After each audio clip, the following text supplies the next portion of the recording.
9h28 sur Europe 1, le journal des médias, Adrien Lemaître. Bonjour Adrien. Bonjour Guillaume, à la une aujourd'hui, vous allez découvrir que certains politiques connaissent l'identité de l'invité surprise dans l'émission politique, les règles très strictes du CSA pour les clips de campagne des candidats et la réaction de Thomas Touroud et Michel Drucker suite à la colère de Patrick Sabatier et Benjamin Castaldi. Et pour commencer, l'invité surprise de l'émission politique sur France 2 ne serait pas si surprise. Selon les informations du Parisien et du Canard enchaîné, certains politiques invités dans l'émission de France 2 connaîtraient à l'avance l'identité de leur invité mystère. François Fillon aurait été mis au courant de la présence de Christine Angot, une fuite que le candidat de droite a obtenue 2 heures avant le direct malgré les précautions de la production. Alain Juppé lui avait été le premier invité et avait été briefé par son équipe sur la présence de Jérôme Kerviel et son invité surprise. Ce soir, l'émission politique est programmée sur France 2 avec le grand retour de Léa Salamé aux côtés de David Pujadas face à Emmanuel Macron. Il se murmure déjà que l'invité surprise est un philosophe. C'est peut-être vous, le philosophe Adrien Lemaître ? Peut-être. Allez, le CSA fixe des règles très strictes pour les clips de campagne. Les clips de campagne des candidats, ce sont ces petites vidéos promotionnelles où chacun explique de manière courte et efficace différents points de leur programme. Et cette année, le CSA a communiqué les nouvelles règles drastiques pour la fabrication de ces vidéos, diffusées à partir du 10 avril prochain. Selon nos confrères de l'opinion, 49 articles ont été rédigés. Ces règles comporteraient notamment l'interdiction de faire apparaître tout emblème national ou tout emblème de l'Union européenne, autrement dit pas de drapeau.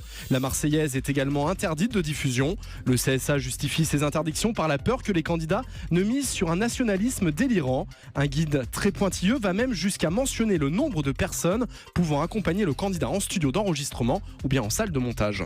Patrick Sabatier affirme avoir été blacklisté du prime de Thomas Touroud et Michel Drucker. Il est en colère, Patrick Sabatier. Samedi 22 avril prochain, France 2 proposera une émission spéciale intitulée 50 ans de rire et d'émotion. Dans cette émission produite par Arthur, Thomas Touroud et Michel Drucker reviendront sur 50 ans de télévision. 50 ans de télé dont Patrick Sabatier estime faire partie avec ses nombreuses émissions. Seulement voilà, il n'est pas de la fête. L'animateur confie à Téléstar son extrême étonnement d'avoir été blacklisté de cette soirée spéciale.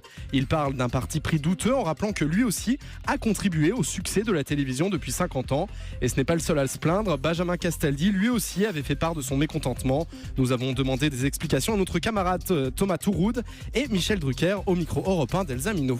Le choix pouvait pas être de toute façon exhaustif. Et moi, ce que je souhaiterais, c'est qu'on en fasse d'autres et qu'on puisse inviter précisément d'autres animateurs et d'autres figures de la télé. Parce que je comprends pourquoi ils sont agacés, pas vraiment. Enfin, en tout cas, le terme blacklisté me paraît un petit peu fort. C'était pas du tout l'intention. Il y a énormément d'invités, mais il y a énormément d'images. Les producteurs ont fait ce qu'ils pouvaient pour mettre le maximum de choses en 2h30. C'est impossible d'avoir tout le monde. L'émission aurait duré 4 heures. Il y a aussi ceux qui ne sont pas là parce qu'on n'a pas obtenu des images de leurs émissions, parce que les chaînes n'ont pas voulu les donner. Tous ceux qui étaient là étaient justifiés par des images qui les concernent. Quand on n'avait pas les images, c'était compliqué.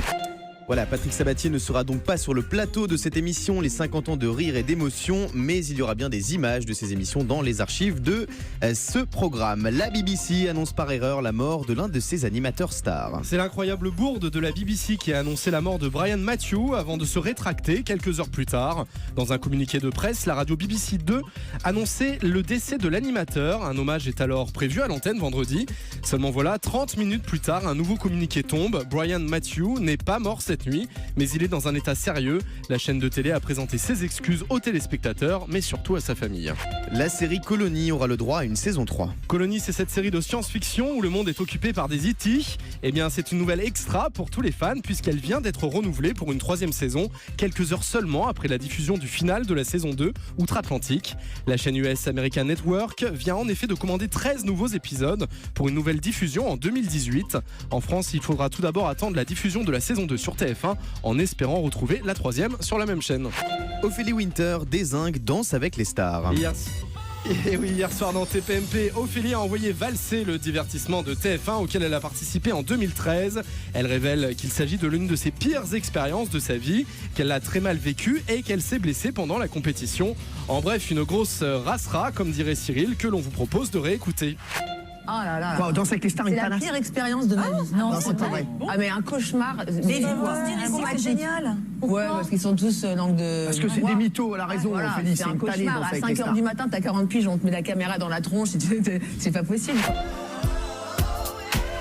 Oh yeah, la caméra à 5h du mat. Bah alors Adrien, qu'est-ce qui vous arrive ? Non, elle est dure, Phil Winter avec Danse avec les stars. Un petit peu, oui. Candidate de la saison 5 de Dals. Allez, on termine avec le chiffre du jour. 3,8 millions, c'est l'audience du retour de Prison Break hier aux États-Unis sur la Fox. Un retour plutôt encourageant, même si on est loin des scores de la première saison. En France, M6 désire diffuser cette nouvelle saison le plus rapidement possible. Rappelons qu'il y a 8 ans, c'était sur cette même chaîne. C'était M6 qui avait mis le prix à l'étrier à cette série, avec ce générique culte interprété par Faf Larage.